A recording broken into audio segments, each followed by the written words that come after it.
Welcome back, Crip Crew. It is so good to see you all, have you all with me tonight. Thank you all so much for joining me. My name is Burton, and welcome back to Lost in the Dark podcast. Tonight, we have, this is it. This is the start of our Filthy 15. I mean, we kind of already started with the movie list, but that was just kind of my list. This is the start of our annual Filthy 15 Album of the Year list with Aaron and I. This is our honorable mention section. We did get through this part one night. Sadly, we haven't gotten through the rest of the list yet, but hopefully we will be doing that very soon. And yeah. So this is it. This kicks off. I know we're a little late on this on it this year, but we still definitely want to get it done because there were so many amazing albums that came out. So yeah, be sure to follow along with the list. Let us know in the comments below if any of our honorable mentions made your list, didn't make them, anything you thought we should have mentioned or anything like that. Would love to hear from you. Also, be sure to check out on Spotify and Apple Podcasts my new podcast, Follow the Reaper, where I tell first and second hand true paranormal encounters. So if you or anyone you know has a paranormal experience they would like shared on the show, please reach out at followthereaperpodcast@gmail.com or on Facebook or Instagram. I see those pretty regularly too. Also, shout out, you'll hear their ad later in the episode as always, but Wayne and Michelle from the Michigan UFO Sightings and Paranormal Encounters podcast, every other Saturday, I've been going live with them on Facebook and with Guy Merritt to talk all things strange and paranormal. So it's called After the Cast Live. It's on their YouTube. It's also, I think he also streams it on Facebook. So be sure to follow them on Facebook, and links in the description for them below. And if you ever want to chime in and be part of the conversation with us live, it's After the Cast Live on YouTube. The next one, I think not this upcoming Saturday, but the following. So, and for you guys, because this won't be out for a few days. So that'll be, let me see here real quick. Sorry. And computer updated. So now nothing makes any sense. It would be Saturday the 18th. So this will be out before Saturday the 18th for sure. So Saturday the 18th, I think, is the next time we'll be going live. Be sure to join us. We'd love to have some more people to talk to and hear some strange encounters. So that's going to do it, I think, for the top of this. Without further ado, everyone, here it is. Aaron and I back at it. Filthy 15 AOTY 2022 honorable mentions. Raise your horns. Welcome back, Satanists, and welcome back to the Filthy 15. Here it is.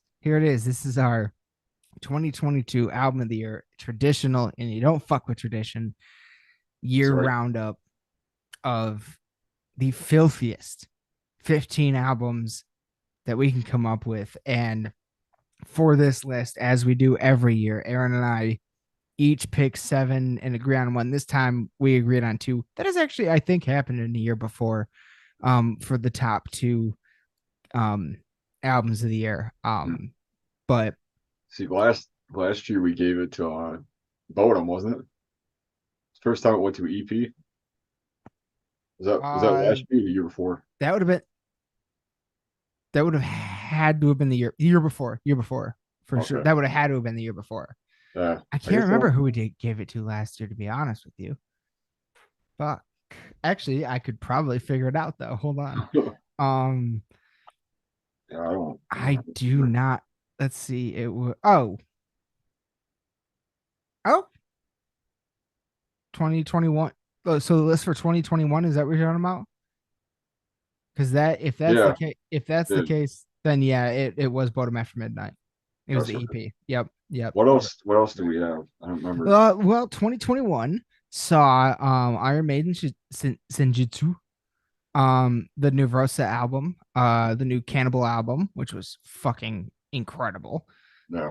Bottom After Midnight, D. Snyder, Alice Cooper, Interpreter, Carnifex, Crypta, Kill the Imposter, Throne, Scream at the Sky, the Lorna Shore EP, that first EP, Mm. The Breathing Process came out with a killer last year.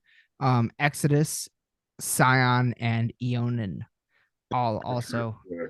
released albums last year. And I think oh wait, yeah. Wait, I'm reading this wrong. So no, all those are correct, but also Filth, 1914, Carnus Immortalis, and Black Label Society. Those were all the ones at least on my list from that year.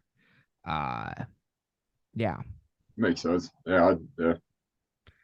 It was quite, I mean, any year you have an Iron Maiden, Cannibal Corpse, and Bodom and Carnifex album in the same fucking year, it's going off. And the Lorna Shore thing, which lit a fire in the heavy metal world ass. Yeah. Scream at the Sky is just, they're just monsters. Breathing Process. Are you fucking kidding me? The That fucking dude, that dude, labyrinthian is dude. Labyrinthian was, I still go back to that one, and I still remember when we went and saw them, and you and I are sitting there, and the fucking guitarist comes by us and like recognized us. I was like, holy fucking shit. Like, dude, that was like one of the best fucking moments ever from yeah. doing this podcast. That was Ever. Serious. Like, I'm not even like, I will remember that for the rest of my life. So that was fucking amazing. And she was playing the fucking sick ass like Randy Rhoads Alexi style guitar. yeah. Like, fucking awesome. I love the Breathing Process, dude. Like, cannot fucking wait to see them again. I mean, they come up here pretty much every year, so I hope to see them again this year for sure. Yeah. Um.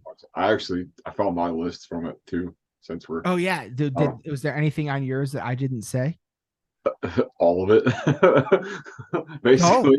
say it. Say it. Just Yeah. run it down. Run it down real So I quick. had obviously it's a big one for me for the last 2 years. Spirit Box, Eternal Blue. Is their biggest And album. honestly, that one Yeah. has come back around on me. Mm. And I know you actually tried to show me that album more than once, and it just didn't hook Yeah. yet. It's hooked now. It's hooked now, and Oh, yeah. it's a band that I love and I really want to see live. Oh, dude, I'm And I'm very, gonna buy very and I excited. want to buy and I want to buy their albums. Yeah. I'm gonna buy their albums for sure. So I had that one. I had Kin from Whitechapel. That was a big one. Oh, I had Sarcoma from Alluvial, which was their first like bigger one with their vocalist. Uh, Praenuntius Infinity from Vulvodynia, which is one of my mm, favorite ones they've ever done. mm. And then I This had amazing album. then I had Brand of Sacrifice, Lifeblood, which is on a lot My of people's list. God. Um, yeah, yeah, big year though. Last year, bigger. I would argue bigger year this year, just because of the straight volume of things. Like just how Yeah, like honestly, yeah, I would say this year is bigger. Um, and it's yeah, cool I because I agree with have that. I have a couple on my list that have been you know I've returned back to on a regular basis since like January. So like Just like the fucking, just like the fucking thing that we did on the last episode with the movies.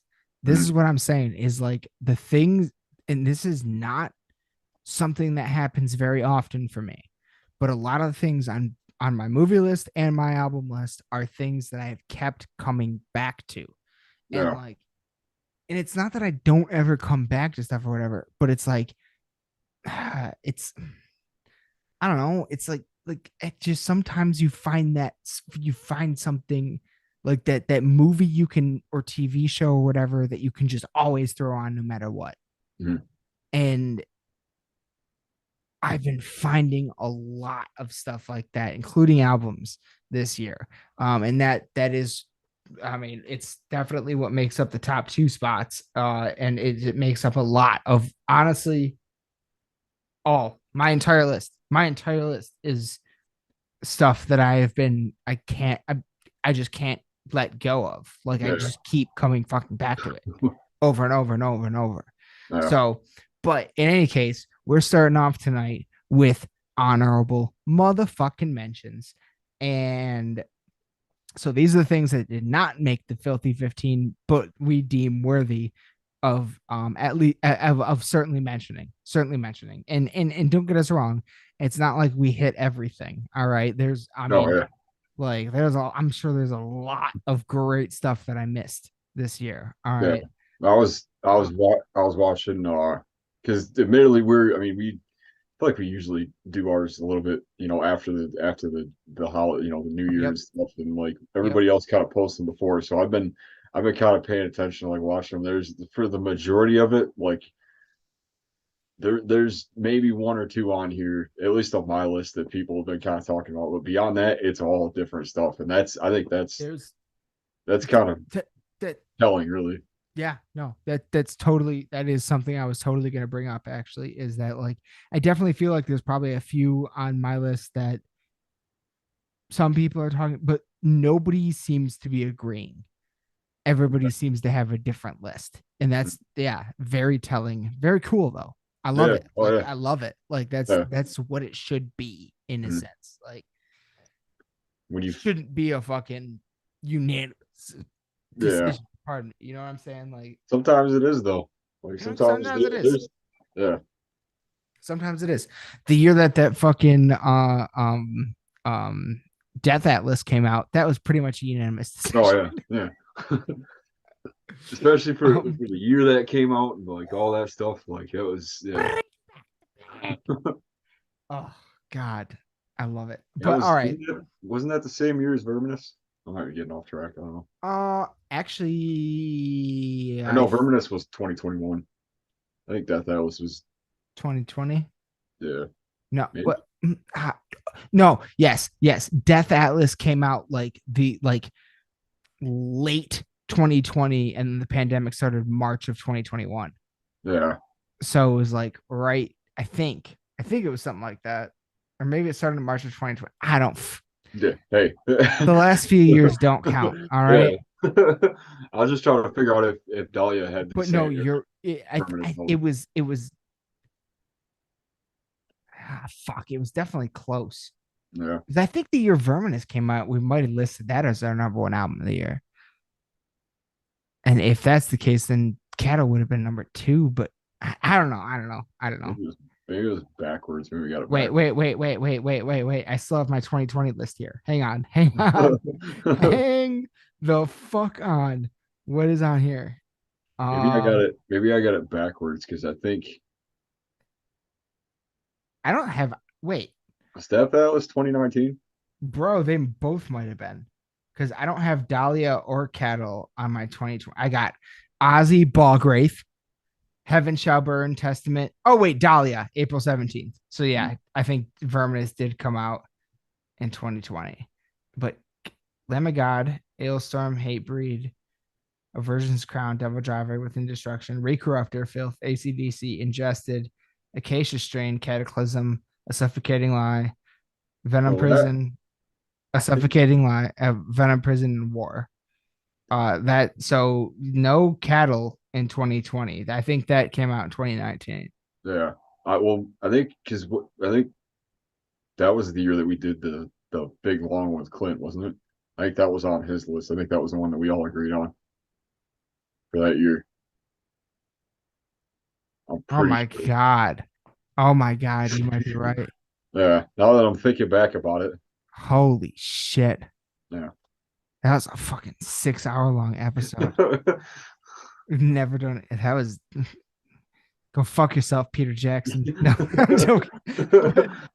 But All right. you want to make a 6 hour long movie about people that walk across the field. How about people sitting down in chairs talking about albums? Yeah.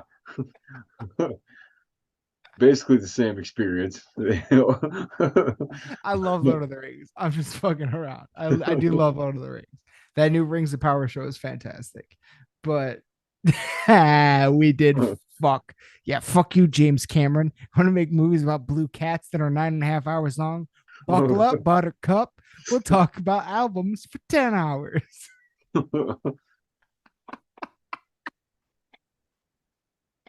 We fuck shit up, bro. That's a learned skill. fucking It takes time. I can't fucking remember the new rap, but it's like the new rap from Clerks 3 was like Junior Bacon Cheese. Junior Bacon what? Junior Bacon Cheese. Like Yeah. shit cracks me up, dude. Shink, shink, motherfucking noise. Anyway, let's get into the mad notes of the year. Let's get into the mad notes of the year. First up on the my honorable mention list, Goat Whore. Oh, Goat Whore. Absolutely Goat Whore. Angels Hung from the Arches of Heaven is the name of the album. Come on. I remember I when mean, I first heard that and I saw the cover of it, I was like, that's bold as hell. Like that's number absolutely, like, honestly, was this fucking close to actually making the list. Like, honestly, part of me doesn't know why I didn't put it on the list somehow. Like, it it's very much in the sense of a Lamb of God, a Slipknot, a Cannibal Corpse, a Hatebreed, like all these bands, even Lorna Shore, you could say, Mhm. um, all these bands that have been around for a long time and are coming back with albums that just it's not like it's not necessarily the best thing that they've ever done, but it's goddamn close. Mhm. And that is certainly how I feel about this album from Goat Whore, Angels Hung from the Arches of Heaven. It, they really, it just, and I heard Sammy Davis on the Josta show recently talking about this album, and it really just fucking,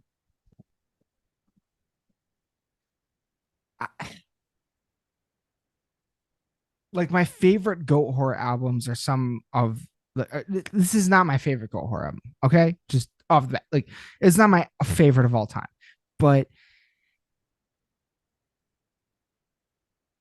when you list like but for a new fan, it could be. If this is the album that thank you so much. If this is the album you're getting into Goat Whore on, you have nothing to worry about. Like this is a great album because it just sounds. I it, and that's why I said that. Like, that's why I said this isn't necessarily my favorite because the other ones.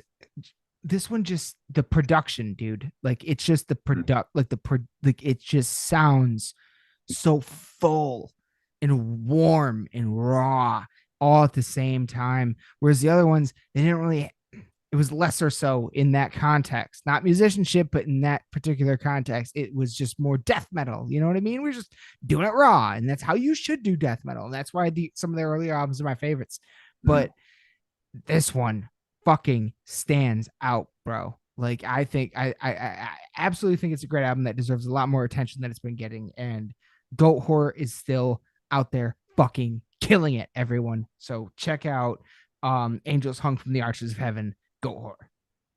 That is why that one makes my honorable mentions. I this one completely escaped me. I heard it like I've at least heard the singles off it. And yeah, it's very like I always they have this way of doing it's like it was like very black and thrash kind of style. It's very black and thrash, Yeah, and and when they're just one of the best bands ever to see live.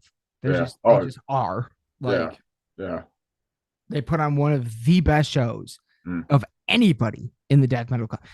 Like I, they are a benchmark. I'm like Convalescence, Casket Robbery are as good as Goat Whore. You know what I mean? Like mm, they're a high watermark. Like they're something to be as good as. You know what I'm saying? yeah, And I'm not gonna lie, dude. I'm not gonna lie. You know how much I am die hard, live and breathe Cannibal Corpse. I have this fucking beautiful painting right behind me from Vince Locke, who's the artist that did every Cannibal Corpse album cover ever. And he did a Rogues Gallery. I am the biggest fan of fucking Cannibal Corpse. Goat Whore puts on a better show. I'm just gonna say that right here, right now. Like they are Cannibal Corpse. I love seeing them live, but they just stand there, and I get it. They're older dudes. Like it's, I know, I know. I've seen them 10 years ago, and they moved around a little bit more, and now they don't so much anymore. But Yeah. Goat Whore, like the first time I ever saw Goat Whore, they were opening for Cannibal Corpse on Metal Blade's like 20 or 25th year anniversary tour, and Goat Whore was like, the fucking singer had big ass gauntlets on, giant long, same singer they have now. I can't remember his name right now, but reaching into the fucking crowd, high fiving everybody, like was a part of the fucking thing. And nowadays you go see Cannibal Corpse and we just kind of like, and it's and that's fine. And I love Cannibal Corpse and I will go see them every single time they fucking come to town. Every single time I'll not miss a Cannibal Corpse show ever. And I will buy a goddamn t-shirt every single time and every single new album that comes out. I love them to death. Yeah. But they don't put on the same show as Goat Whore. Like Goat Whore in the death metal scene, to me, they are a benchmark. And don't get me wrong, Convalescence is right there. They are right there. And so is Casket Robbery. So is Casket Robbery. And so is, I mean, I don't know if you'd put Carnifex in death metal or not, but like, like, so. Yeah, I would. It's more so within their last couple albums. Like I would actually, they've definitely leaned more into it for sure lately. But I'm just saying, like Goat Whore to me as a fan is a high fucking benchmark. And because I've seen them for many years. And so for them to put out an album again, this is we've had this conversation before about Slipknot, about Lamb of God, about all these bands where it's like you have no business putting out something this good this far into your career, and yet they continue to and they continue to and they continue to, and I cannot be anything but happy about it. Like I'm just so fucking happy that the musicians I love are putting out stuff that I love so much now that actually compares to the stuff when I got into them that's sentimental to me and all that kind of thing. It used to be you get into a band and then they suck. That's what it used to be. Not anymore. Yeah. Not anymore. It is a different world now. And now 10, 15 years down the road, after you discovered your favorite song from your favorite band, they might come out with this fucking song that compares, might not beat it, but compares. And that is huge. And that is what Goat Whore did. And that's what a lot of other bands have been doing. Yeah. Oh, that's one that like I said, it escaped me when it came out. And it's one that I know that when I do make my way to it, I'll probably stick with it for a little while. Cause they're just a real, like, so gnarly, dude. Yeah. So gnarly. So my first one. Your first one. Give it a good. Do the intro. I have to grab something real quick. Do your intro though. Yeah. So this one, for me, it was kind of a surprise. There's a reason that it didn't end up on my main list, and that was because I didn't spend as much time with it as I should have, because I was a bit preoccupied with the rest of everything else that kind of came out. But this one kind of came across my radar a bit later on in the year after they put it out a few months ago.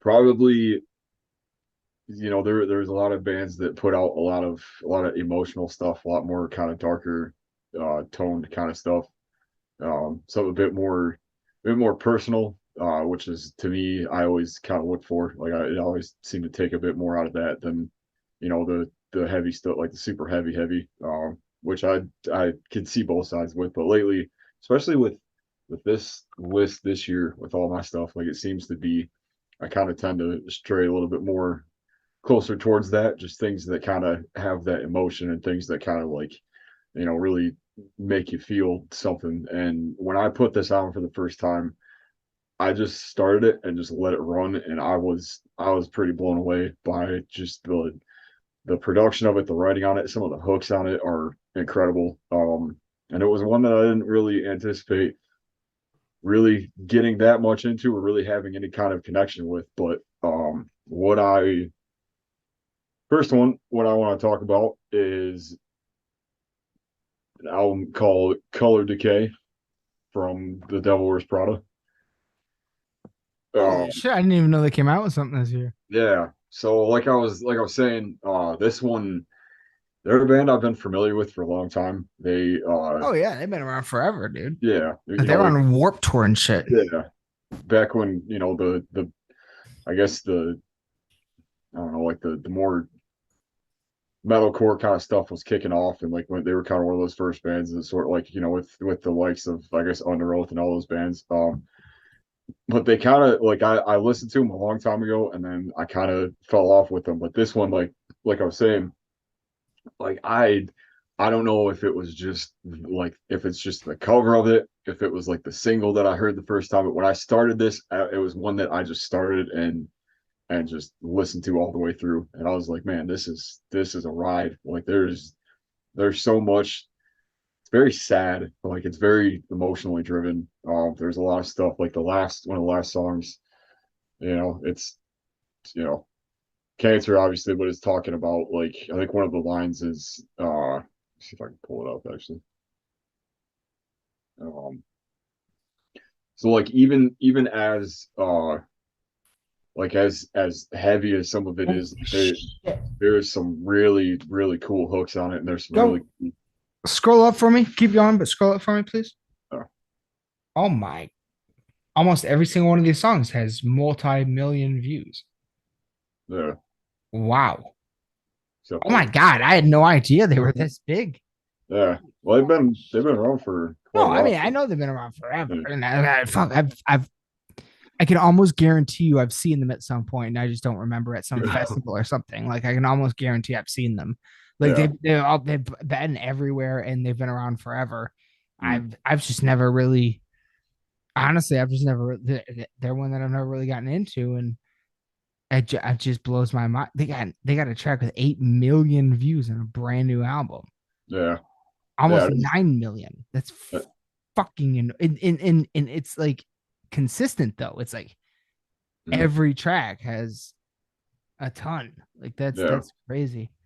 Well, that's there's it's a very, like I was saying, it's a very dense, very emotionally driven record, and it has a lot, there's a lot to do with loss and a lot to do with, that kind of stuff. And I think that just I don't know if I was like in a certain headspace when I was playing it, but like there's certain, like, I guess Spirit Box is a good example of just that, because I felt them kind of the same way. Like I just kind of put on whatever their newest one was and just let it run, and I was like, dude, this is awesome. Like, I'm gonna return back to this. So the only reason it's not on the list is, again, it got kind of overshadowed by some of the other ones that were on my list. But it is one that I, anytime I return back to it, it gets me. So Well, I mean, in fairness, that's kind of that could be said for pretty much everything on I think both of our honorable mention lists. Is yeah. it just like they just got slightly overshadowed, and sometimes that happens because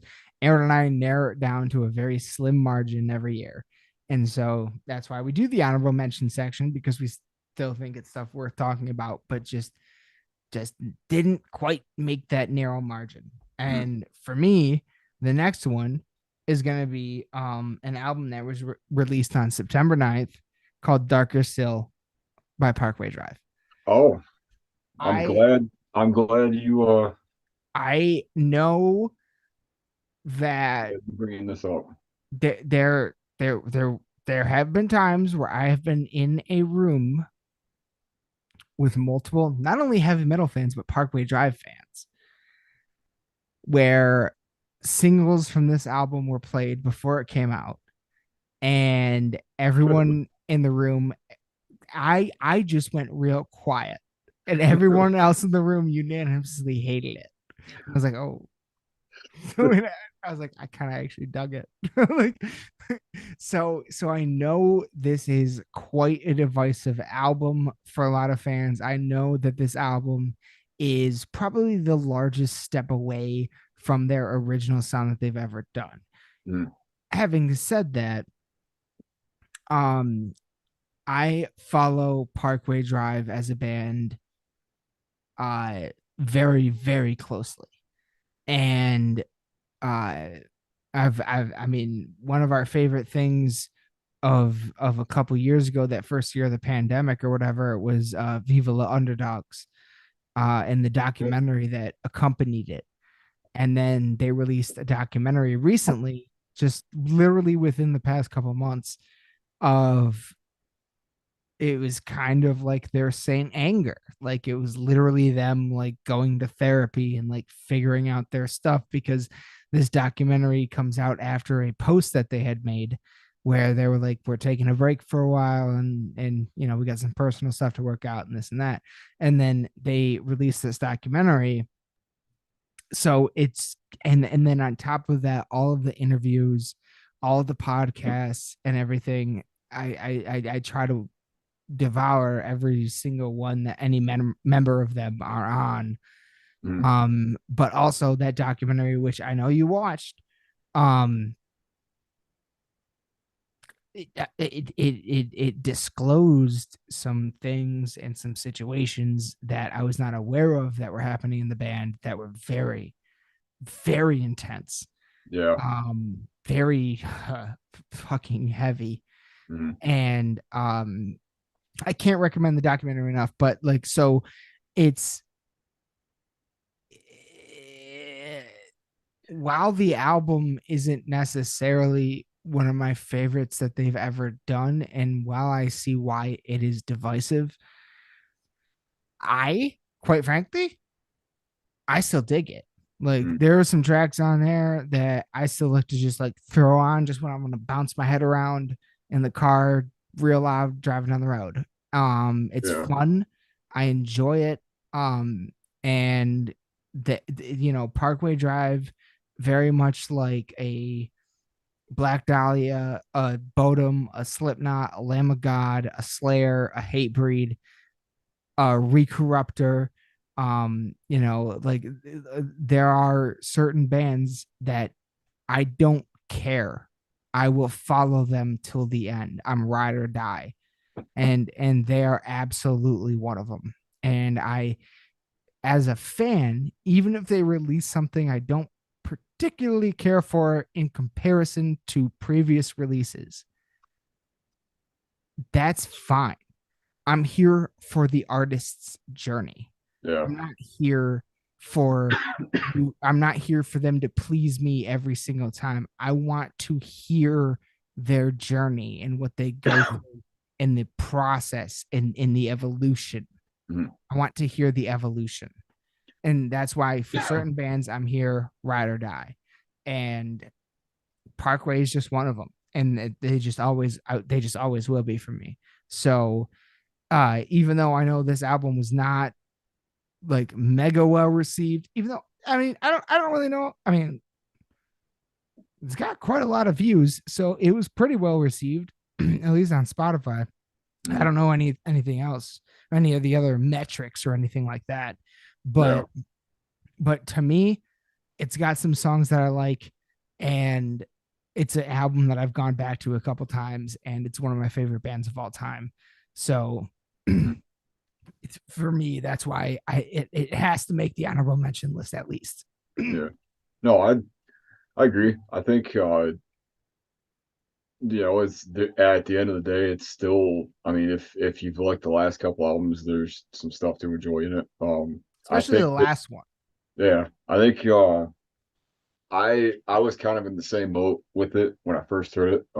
And several times after that, to be honest. But like in all honesty, watching the documentary they put out made the process and made it make a lot more sense to me as to why Right. this one was such a like kind of a kind of a weird left turn to it. Mm-hmm. Like, and I, after watching that and stuff, and going back to it, gave it another shot and stuff. Like, you can definitely hear where the struggle was at, and where, like, it's all kind of on there and stuff. And I think that, like, this one had to happen for them to continue on to the next one, I think. And so, like, Yes. Yeah, but I'm glad that it seems like because at the end of that documentary where they left it off, it seemed like everything was like this had come out before, and it was probably a few months. Hmm. Uh, Yeah, something like that. there was a good amount of time in between it. So yeah, like it's not. I agree with that. It's I wouldn't say that it's one of my favorites. There's a couple on here that like I don't know. It's still Parkway. Like it's still got that feeling to it. Hmm. Maybe it's just a little bit less than some of the past, but again, it's mostly just because of all this, all the strife in the band that was going on at the time. So yeah, Yeah. I think it's fair. Your next honorable mention, my brother. Um. All right. Well, trying to decide here. I mean, There. again, these are in no particular order. Right. So, Um. All right.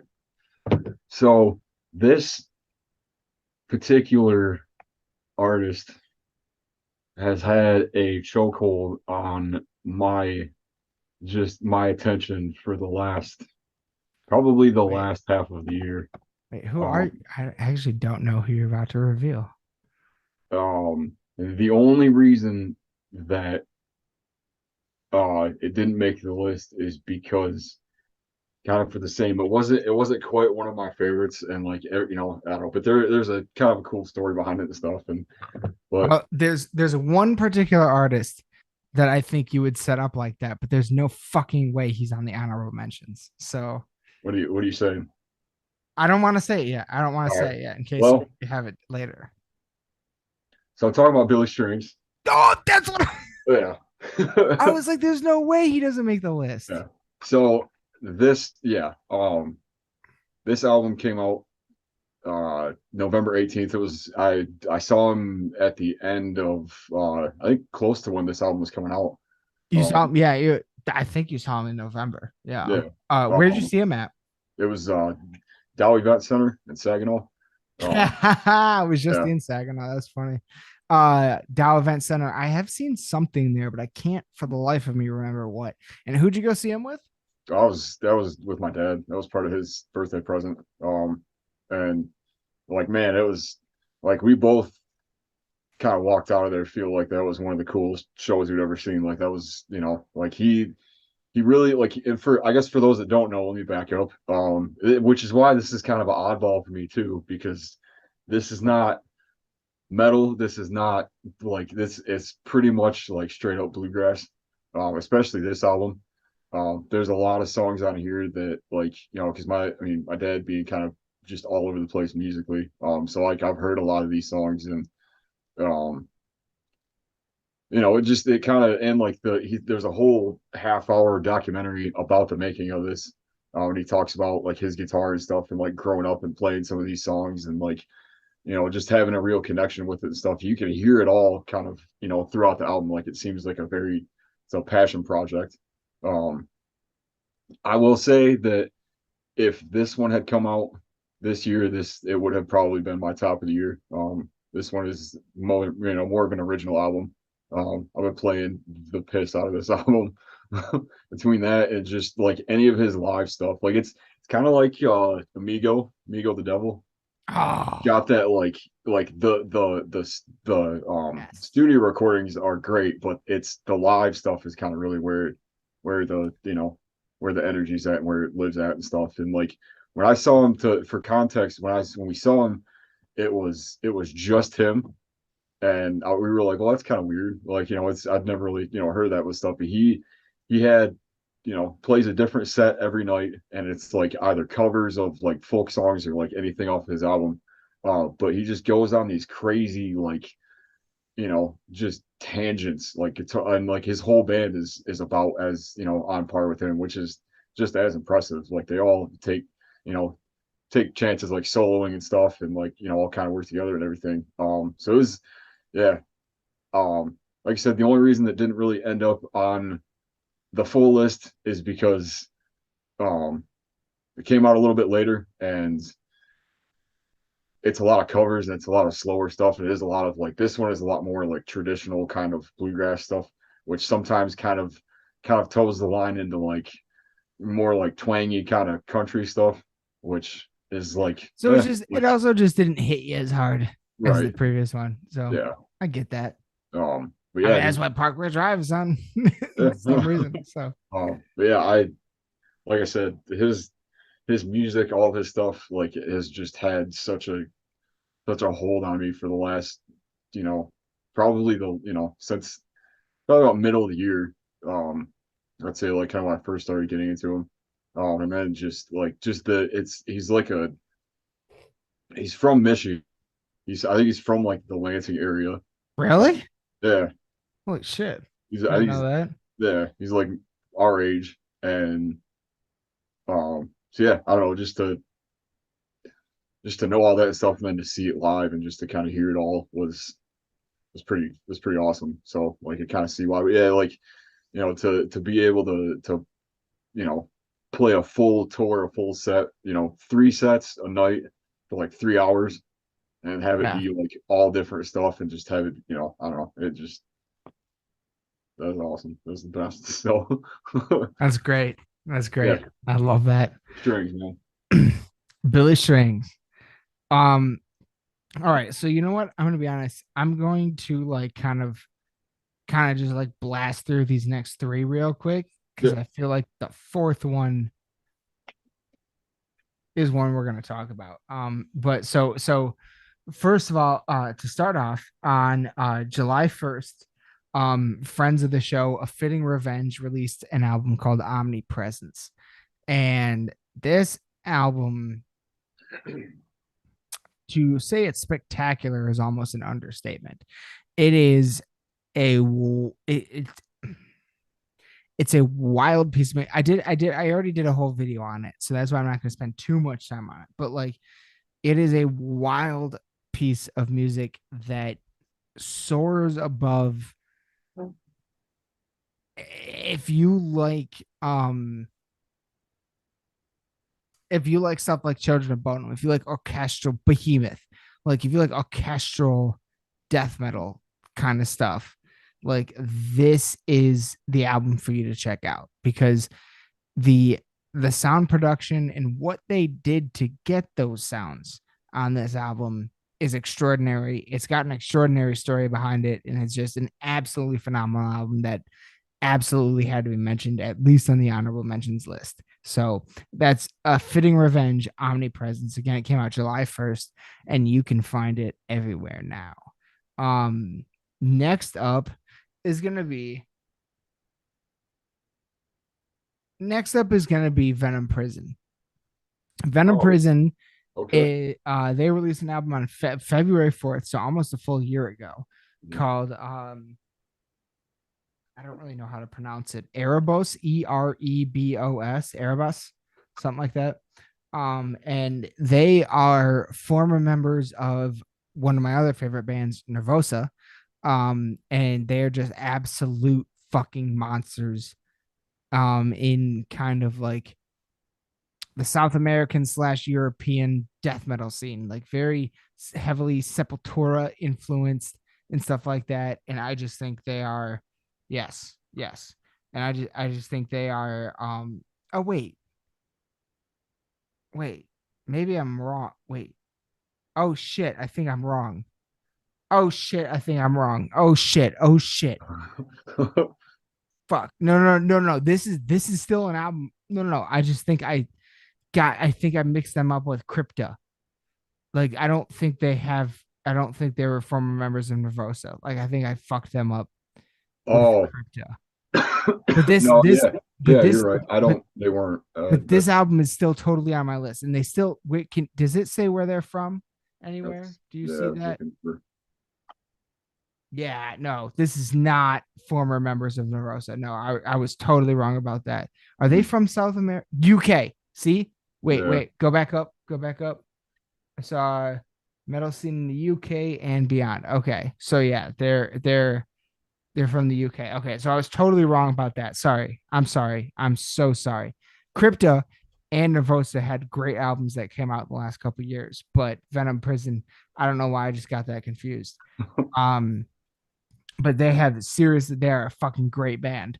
and deserve everyone's attention. Like they are, and I want to see them like get. I want to see them on all the big European festivals and all that stuff this year because I think they are just fantastic and not getting the attention that they deserve. Scroll down real quick. Yeah. Keep going. Yeah, not a single song with over a million views. Get the fuck off your asses, metalheads. Get the fuck off your asses and go listen to Venom Prison Airbus. Like, Jesus fucking I gotta Christ. say, it's probably one of my favorite album covers of the year. What does it remind you of? Does it remind you of anything? Because it reminds me of Um, something. I almost wonder if the maybe guy once you, if the guy I almost wonder if the guy that did that did the same artwork for Heaven Shall Burn. yeah, yeah, I could see that. You know what I'm A saying? little like You know what I'm darker saying? That kind kind of of like painting. realism sort Yeah, of style of painting. yeah. You know, There's it, just it there's so reminds me of much that. there's so much going on. Like I don't know, like what are they looking at? Like what is the You're right, whatever's in the room across from them is gonna kill you, right, and right. it's So gotta be how the album sounds. So if it's it is. anything, It kind of is. Honestly, yeah, great album, great album. Everybody check out Venom Prison Erebus. Like it's worth every ounce of your attention, and I think I would really love to see them live one day. They are yeah.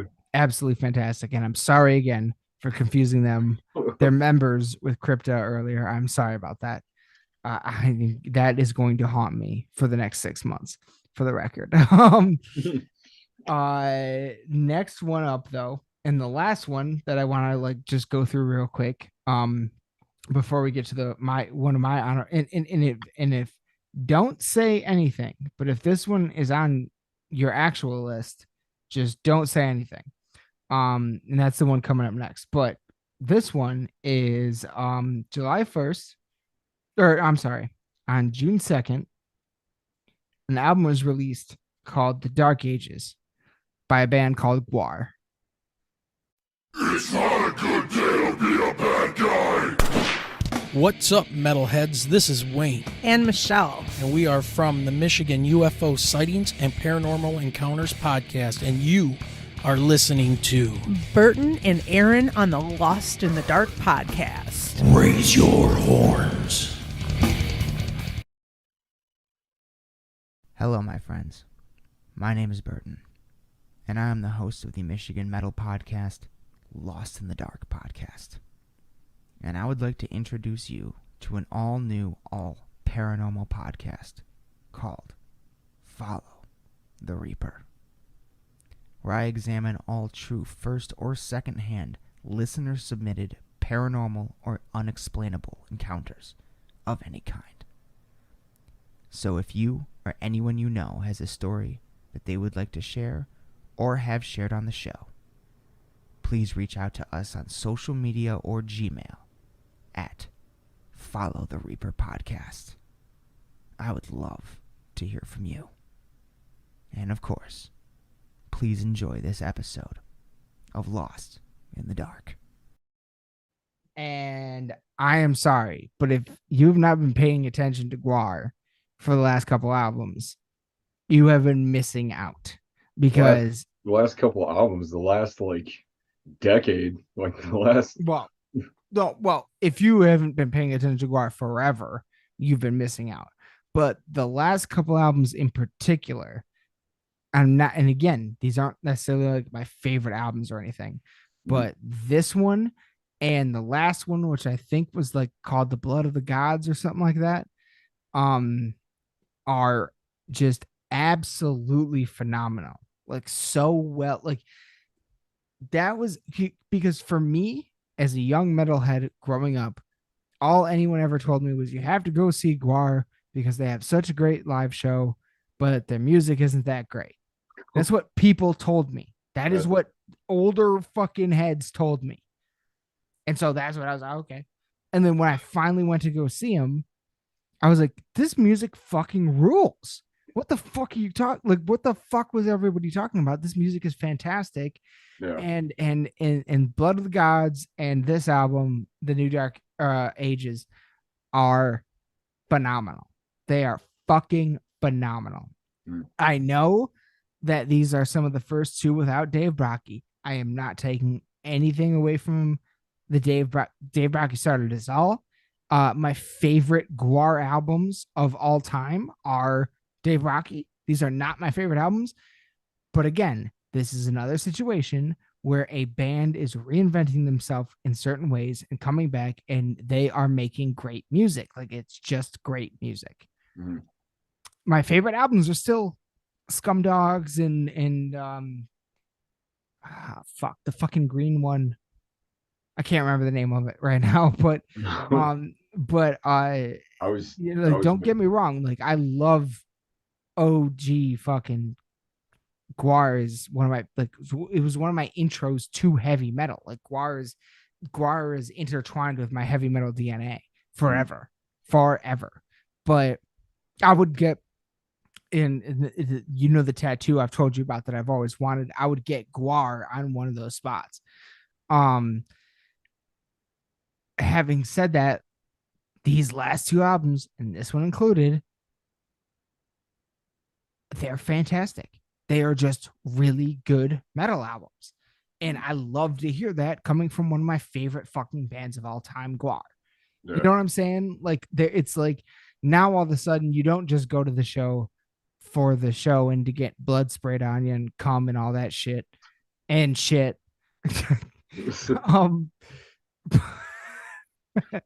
But you also go because, God damn it, they're sounding real good right now. So, not to say they didn't before, but they're sounding real good right now. And it just, Guar's the fucking best. Guar's the fucking best. And every single time they release an album, they will either make the honorable mentions or the actual list, because Guar is Guar. Like, come the fuck on. Guar is Guar. Like, you can't fucking deny Guar. I got way more into them this year than I have in the past. In equal parts because of the House of Mask. Because he started getting a bunch of and I've been getting in a lot more of him lately. I'm actually kind of glad you brought that up, because he just posted a video, Road to Pale Fest venue video earlier. That I haven't watched yet, that I've been wanting to, but I have watched his most recent couple of videos where he had members of Slipknot, like Jay Weinberg, I think. Yeah, that's the one I watched yesterday. Both him and Sid have been. Sid was the one you sent me, and then I watched the Jay one, and that guy is like, I mean, on some kind of like a real level, is that not what we're kind of trying to do with Lost in the Dark? It's not masks, it's a podcast, but like, same idea. Literally just build something around the thing that you love. Like, end of the day, same idea. Yeah, well, I love that guy. We do have, well, there is a multiple, like, there's multiple reasons why he'll probably come up in this episode, but I will say, in terms of Guar, that was kind of like just seeing all of the I don't know, just all like the stage use stuff and just getting kind of like the stories behind it and stuff has all been cool. But the other thing is we got a pretty badass documentary about him this year as well, about Guar. You remember that one? It was like the history of him or whatever. I legit fucking hate you right now, because I should have had that on my list in the last episode. That's what I was forgetting, I think. Yeah, I didn't even think about that until right now, honestly. Fuck. Dude, we had an amazing documentary on Guar. Like, and that in itself got me more into him. Like, that's what documentaries do. Yeah. That's the beautiful thing about them. Like, it's cool to me that, like, it started off as, you know, we're getting off track, I guess, but it started off as an art project for him, for like, literally for like kids that are, you know, misfits. Yeah. The island of misfit toys. Yeah. and just the lengths that they would go through to put it all together and stuff, and it was all just, you know, just real like DIY kind of Oh. stuff. Like it was Can all. you look up what the name of the documentary was real quick? 'Cause I don't So even- just so we can give it a shout out, yeah. because that deserves a shout out. And I will get into the next. I'll build while you're looking that up. This next one, and again, if this is on your actual list, don't like, I don't know. I mean, maybe say something, but like, don't, save it for your actual list. But did you find it? Yeah. What is it? It's just called This Is Guar. This is Guar.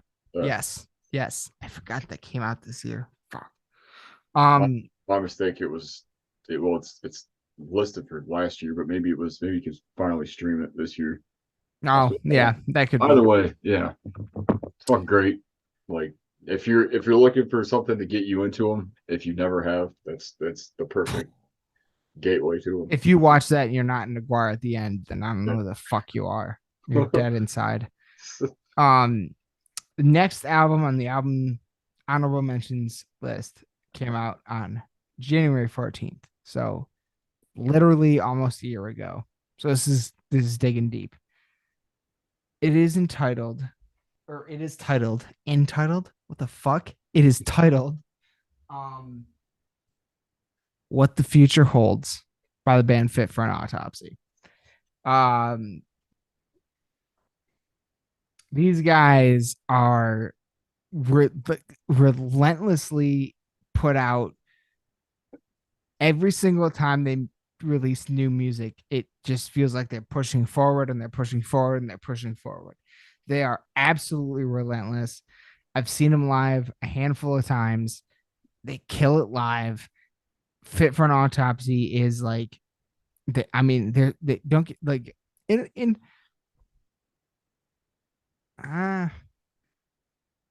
they're not, I guess,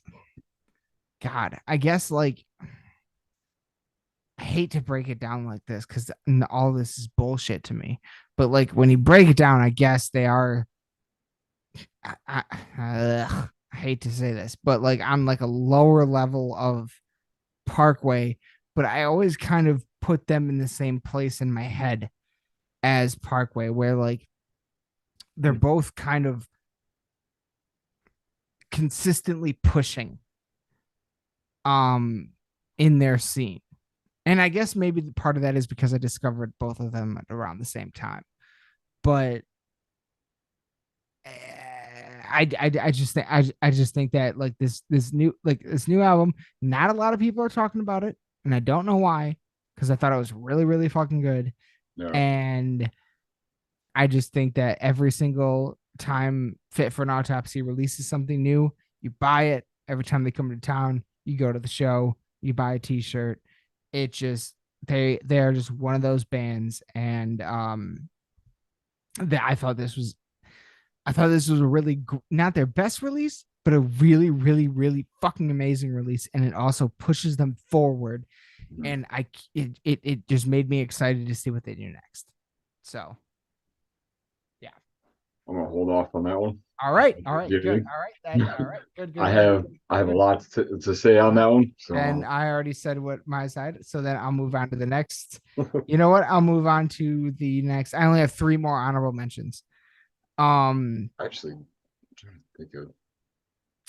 My next honorable mention is was released again almost a year ago, February 11th. Scar Weaver by Once Human. If you've not heard of Once Human, you're living under a fucking rock.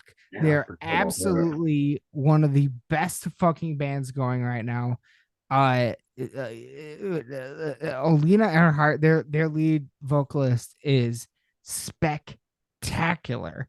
And they have been going for quite a while. Honestly, I discovered them like long before this. I was anticipating this album.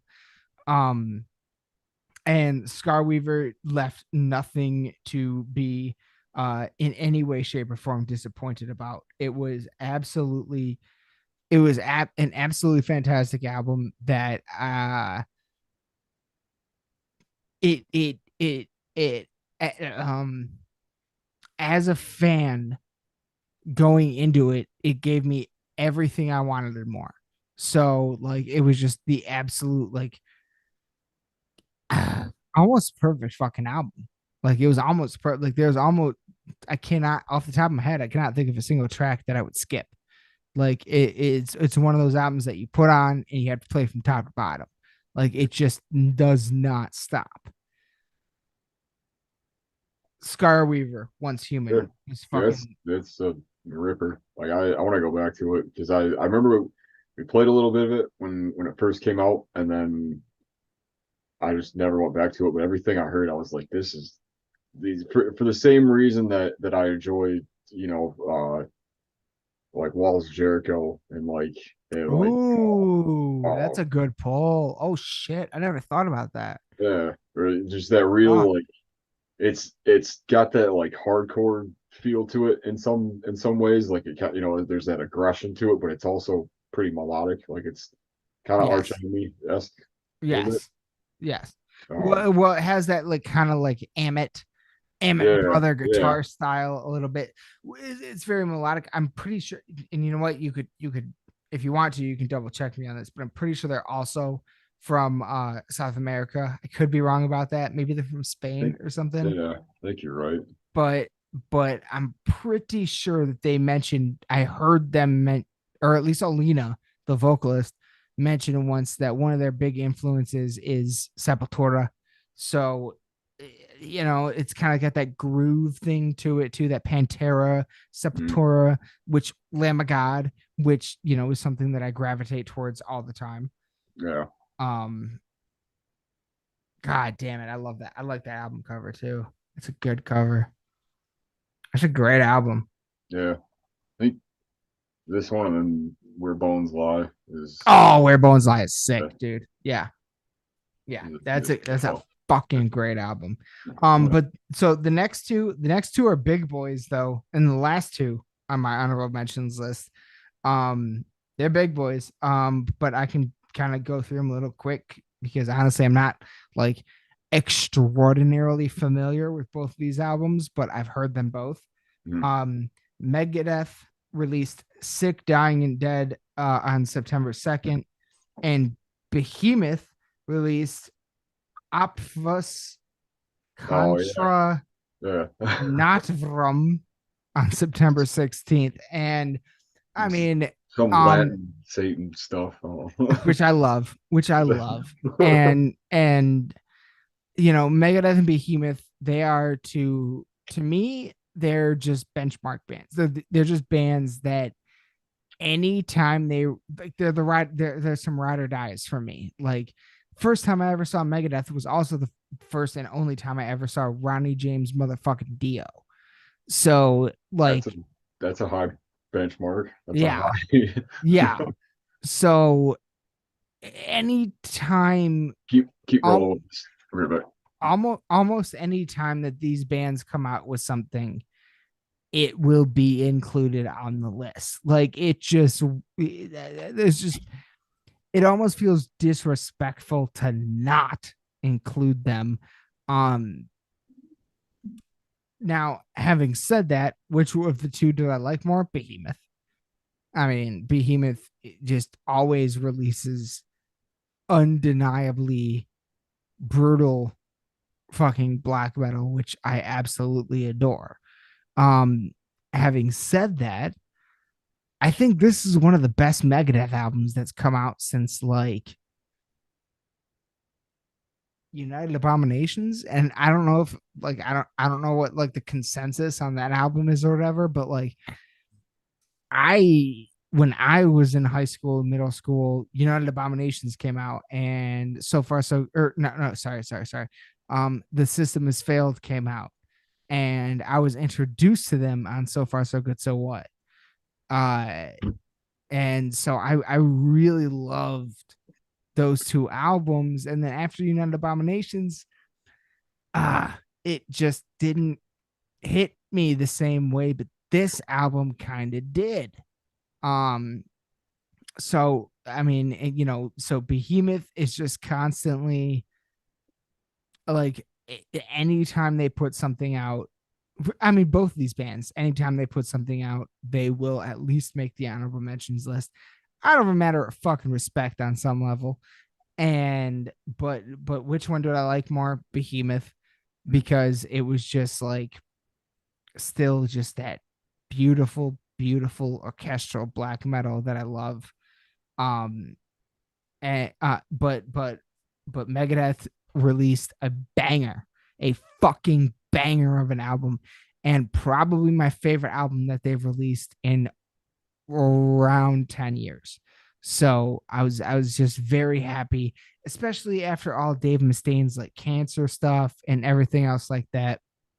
All that coming into it, like it just really, it kind of like it stole my heart a little bit. It really kind of like stole my heart a little bit. So that's why Behemoth and Megadeth make this list, the honorable mentions list, because they're two of my favorite bands of all time, and there's just no way that I don't at least mention them on part of this list anytime they come out with something. So especially when it's something that actually fucking hit me. So yeah. So that's my honorable mentions. That was fair. I,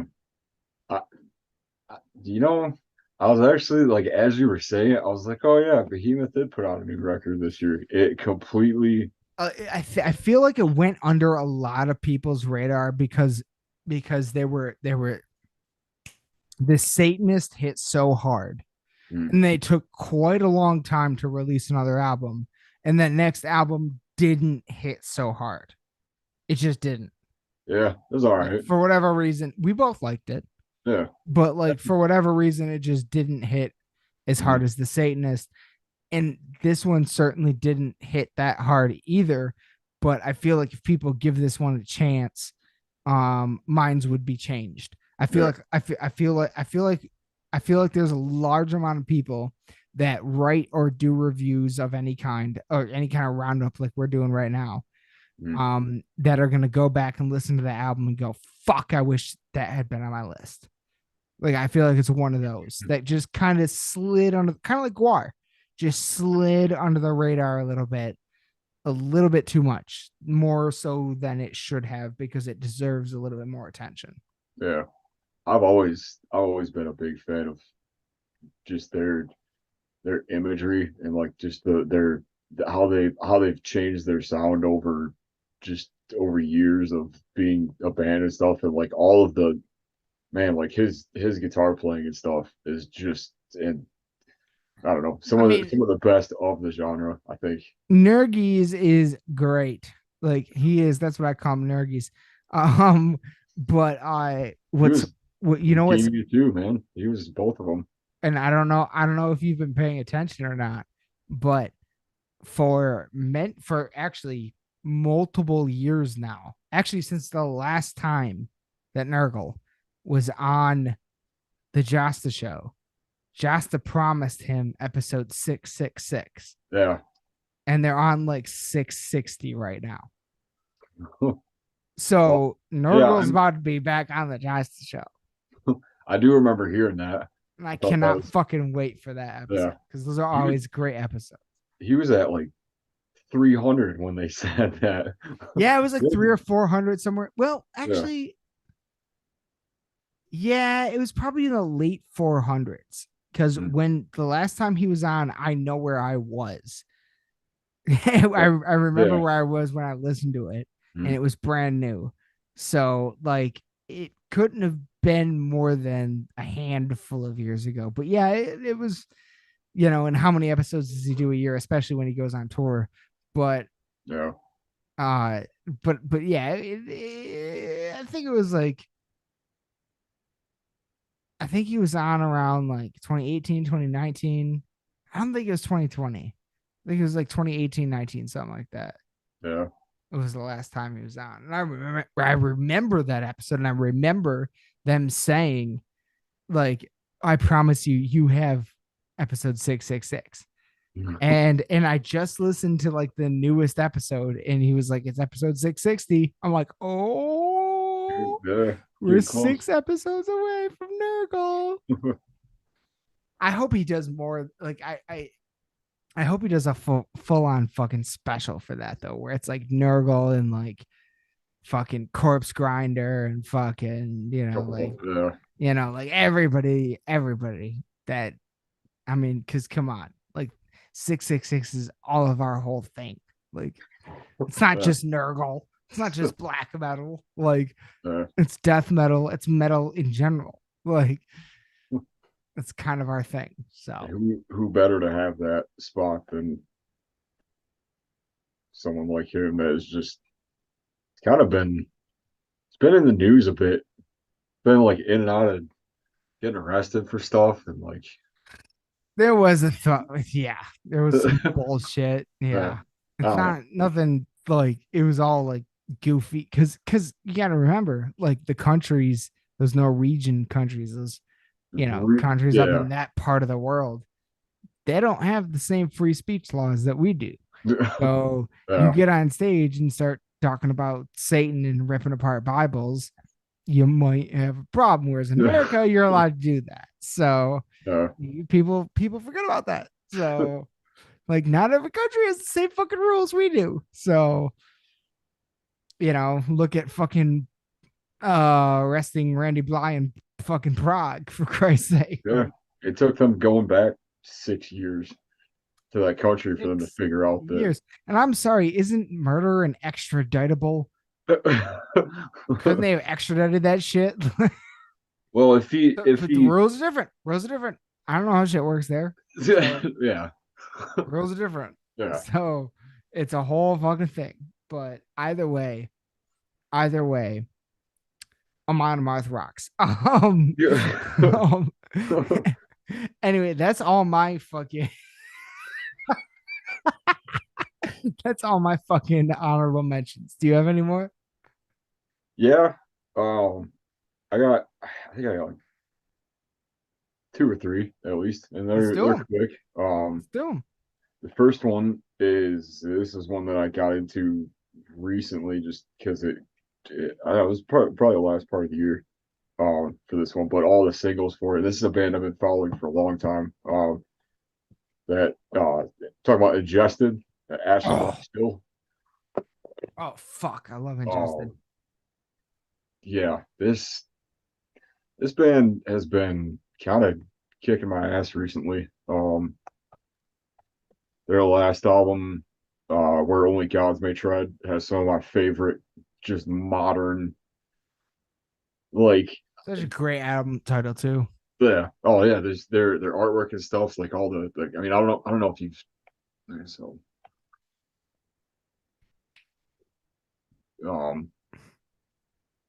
so I saw this for the first time. I was like, oh, this is gonna be something. Wait, that's their album cover? Yeah, that's the new one. That's a step. It's a step away from what they've done previously. Yeah. Well, it's kind of a bit more grounded. I get like, this is the last one. Yeah. Yes, I have that. Yeah. That album is literally right there. I'm looking at it right now. I can see it. Yeah. Literally, it's right there. Man, and this one just no half measures, impending dominance, burden of our failures. But that's what I'm saying is like their covers are usually a little bit more like kind of like like that, like kind of like Black Dahlia or Cattle or very busy. Whereas this one, The Ashes Lie Still, is not busy at all. Because I feel like it matches the sound a bit, the way that these ones did too. Because these like this one was pretty pretty gritty, and this one was a bit more like, I don't know, kind of epic, kind of like bigger, just more open kind of songs and stuff, and there's a lot more to it. And this one is really it's kind of a mix of both. If we're gonna play a bit of one of these, just the first riff of this song. Like I heard this the first time the other day. Don't go up and share sound. Remember to share sound. Yeah. I always forget that too. But no, like it's. I I was not aware of. I guess I wasn't aware of this release because I have not seen that cover art yet. Like, and aborted or I'm sorry, ingested. See, that's I keep getting them confused with aborted. But also like their cover art is usually so like wild, like like it's stuff I love. It's stuff I love, like Convalescence or Dahlia or Cattle or Cannibal, even sometimes. Yeah. It's that classic kind of like busy death metal, dizzying look. Like the last album from them almost looked like the cover of like Nightbringers or something, or you know what I mean, or Yeah. not Nightbringers, the old blue one, the one everybody likes, the one with Night to Have a Curse, Nocturnal. Yeah. Yeah, it kind of looks, but in fairness, those two covers kind of look the same, just different colors. This is a total, complete, and total step away from that. Like this is completely different from not anything that I would ever expect from them, but anything I would ever expect from any of the bands I just listed. So that's true. So it's very, and I put them in the same category. So yeah, like give me the first 10 seconds. Like,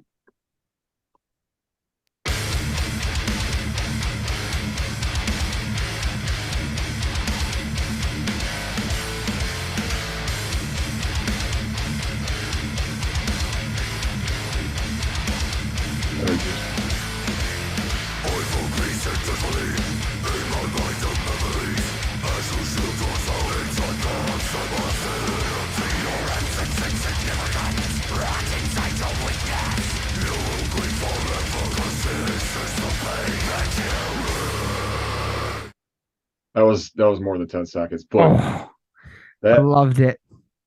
That came through the other day, and like before I heard this all through, and I was like, that kicks you in the teeth. Like that's I love those kind of riffs. But yeah, Shadows in Time was one of the singles. Tides of Glass was another one. Did a song with Matt Heafy from Trivium. Sven from Aborted, like we were talking about. It's just a really like groove heavy, like you were seeing. Like there's moments of just kind of straightforward death metal. There's also like more kind of like they do a lot of stuff in the way of like Carnifex where it's heavy, but it's also got that kind of like catchiness to it. So like a lot of the songs they have, you go back to and kind of pick out other things, and yeah, I recommend, if you're into that kind of stuff, kind of like I don't like Thy Art, I guess. I kind of put Well, them. I'm gonna fucking listen to it. So you've convinced me. Next one, which I'm kind of surprised that we haven't talked about yet, and any real chance that I have to talk about this particular individual, but also this band within the last few years, take the chance with, and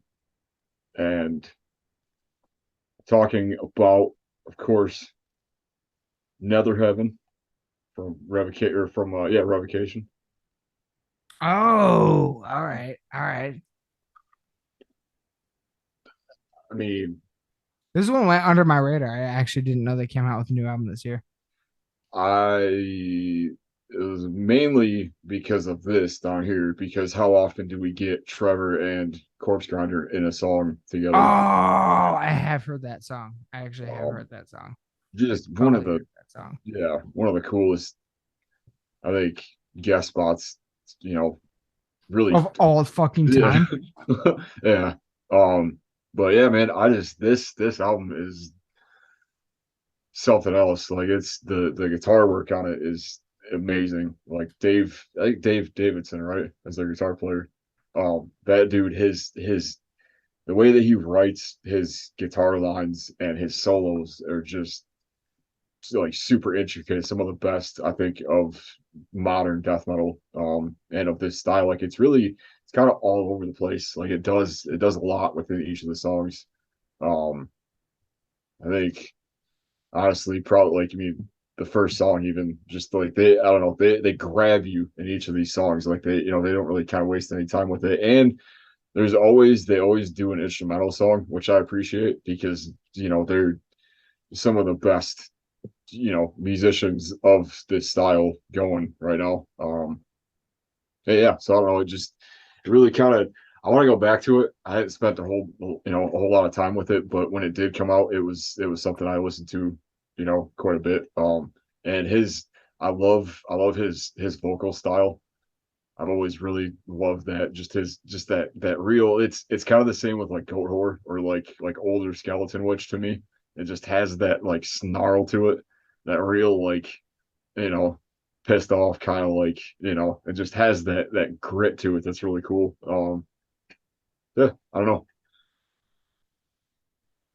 Probably as far as like lyric wise and stuff, some of the best, like, aside from what Trevor did, and just as far as like the imagery and stuff, lessons in occult theft, grave robbing, nihilistic violence. Kind of reminds me of something off of what's the one, the Deathless or something, the blue cover that came out. It was like it had that song like Magnum Opus on it.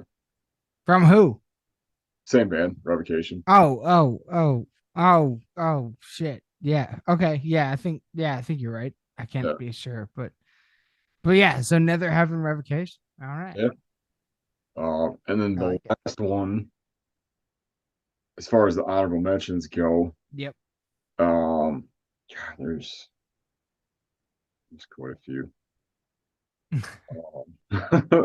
No, I'm looking at it.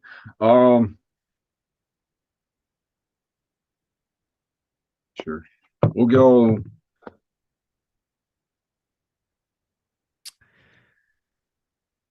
Revocation. I mean, they've been revocations been popping up on our lists for ever since we started this thing. I feel like. Seems like it. Yeah. I mean, their last few that things that they've done have been some of the best as far as like the modern style, like the real, kind of yeah, just modern death metal. I guess some of the best. And it seems like every time they come into town, everybody freaks the fuck out. So Yeah, yeah, they're put on a good live show, I would assume. I think I've seen them, but I'm not sure. maybe some with Devil Driver, Seen too many fucking bands. right? I'm not complaining. That is a good problem to have. Oh yeah, I'm not. It's if anything, I need to see more. yeah. So yeah, the last one I'll make it kind of short and sweet because it's there's not really a whole lot I could say about them. Talking about Darko, yeah, called Darko US. This shit is Okay, just for the record, I just want to throw this out there.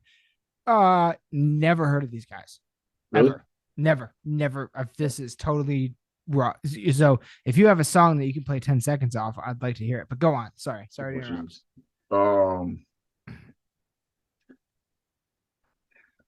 I will say that this is something that I got introduced to, and it is two of the guy, the drummer, I believe it's the drummer from Spite, and Tom Barber of Chelsea Grin.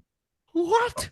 Yeah, it's a two-man project, and they've What? been yeah, Oh they've my been, goodness. All they've right. been going since I don't know, 2020, which I found out about recently. This one, like a lot of people were kind of, I kept seeing the cover and stuff, and I kept hearing, just the name flying around, but I didn't really listen to them. But it is like, man, it's 45 minutes, and there is how many songs? 15 songs. So it's pretty lengthy, but it's in between there's a lot of interludes. A lot of the songs are pretty short. Um, but it's really like there's a lot of glitchy kind of effects going on to it. It's really it's really chaotic. Like it's pretty, it's just a lot going on at one time. But it's like when it, Is it metal? yeah, oh yeah. All right. I guess I guess Just give play it. like their biggest song or whatever. Yeah. And do you know what? Just jump right into the middle of it. Jump into the middle of it. Yep.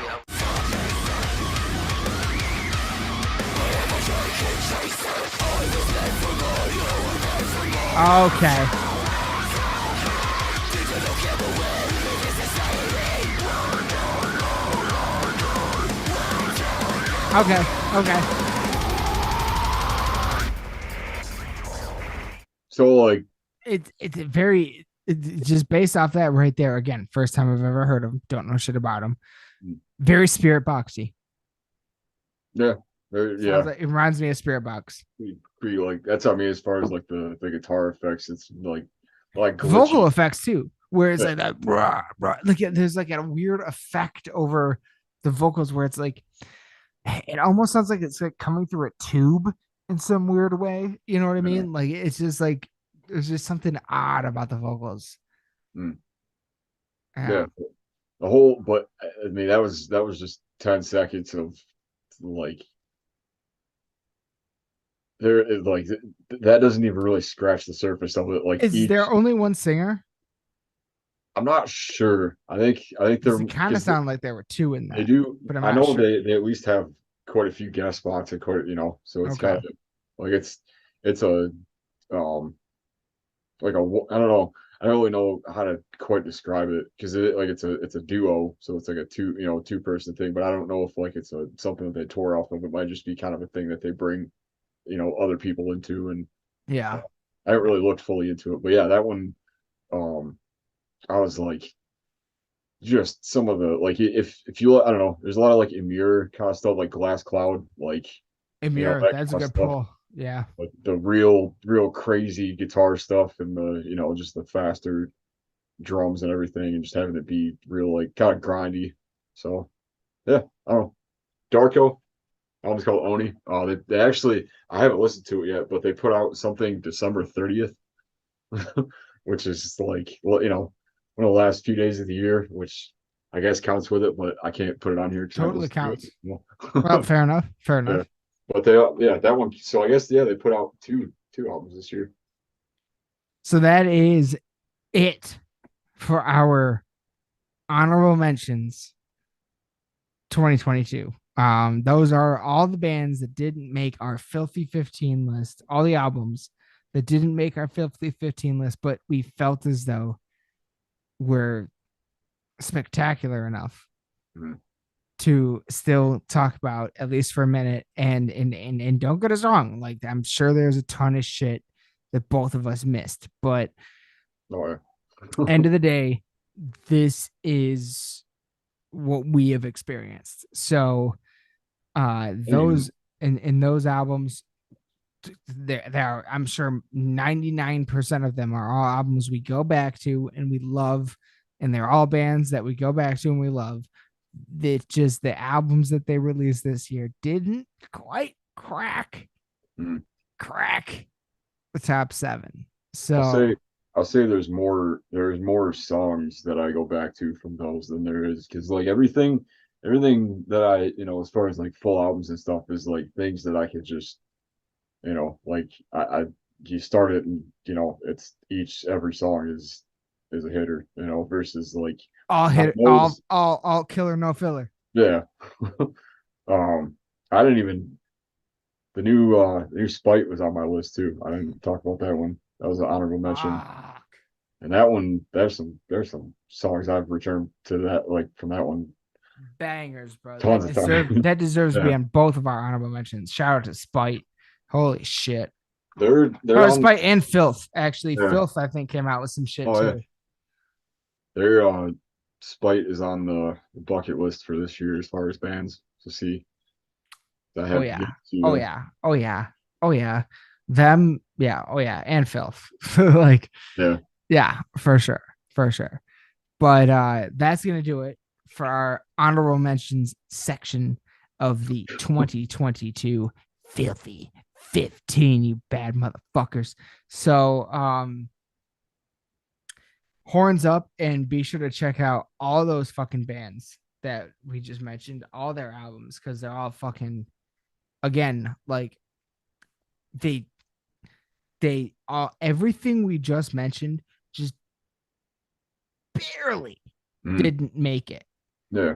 Like all of these are things we go back to. All the things that we just talked about are things we love. So please be sure to check out all these bands that we love. If and keep in mind, we still have another fucking thing coming, but like anything you feel like we missed, anything you feel like that you loved or you didn't love, please let us know in the comments below. I'd love to hear from you. Yeah, that would be fantastic. Yeah. So I know that there is, and I hope so. I hope so. Yeah. Because guess what? We hope at the end of the day, when we do an episode like this, we hope to maybe introduce you to the listener to some stuff, the viewer to some stuff, or and we would love for you to introduce us to some stuff. If you have a local band, if you're in a band, hit us up. We'd love to have you on the show. Like we will talk to literally anybody. Open door policy here at Lost in the Dark podcast. So we'd love to have you. But that's going to do it for the honorable mention section of AOTY Filthy 15 2022. And we'll be back with the actual fucking Filthy 15 list. So raise your fucking horns and get fucking ready, you goddamn motherfuckers, because we'll be back very soon with the real shit. Buckle the fuck up. And there it is, the honorable mentions for Filthy 15 2022. Some good ones on there, right? Some really, really, really good ones. And the actual list just gets way, way better. It's crazy. You know, it was an absolutely amazing year for metal releases. 2023 is looking like it's going to be one of the biggest metal touring years that I've ever seen in my life. You know, there's a lot of great things happening in the world of heavy metal right now, that's for sure. But real quick, one more time, everybody, please be sure to check out my new podcast, Follow the Reaper. Available on Spotify and iTunes. No YouTube yet. It's not video, it's only audio. And that's where I tell listener submitted true first or second hand paranormal encounters. So if you or anyone you know has a story that they would like shared on the show, please reach out to Follow the Reaper podcast at Gmail or on Facebook, Instagram of the same name. I would love to hear from you, and I'm always in dire need of some more stories because, quite frankly, I'm starting to run out of my own to tell. So I'm getting in need of some new stories. And everybody, be sure to check out the Michigan UFO Sightings and Paranormal Encounters podcast. Wayne and Michelle. I join them every other Saturday. The next one on February 18th for their live Saturday Night Live show. After the cast live on YouTube and I believe Facebook.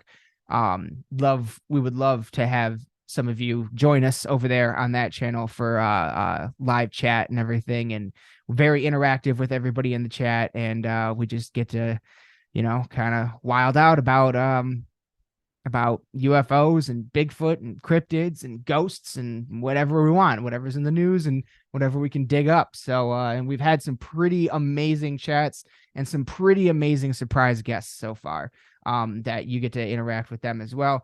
So it's a really cool experience and a lot of fun. So we'd love to be joined by some of you over there sometime soon. But without further ado, that's going to do it for this episode of Lost in the Dark podcast. Keep an eye out because very soon we will be releasing the full actual Filthy 15 list of 2022. But until then, my friends, raise your horns and bang your heads. We love you all to death. Good. Lost in the dark.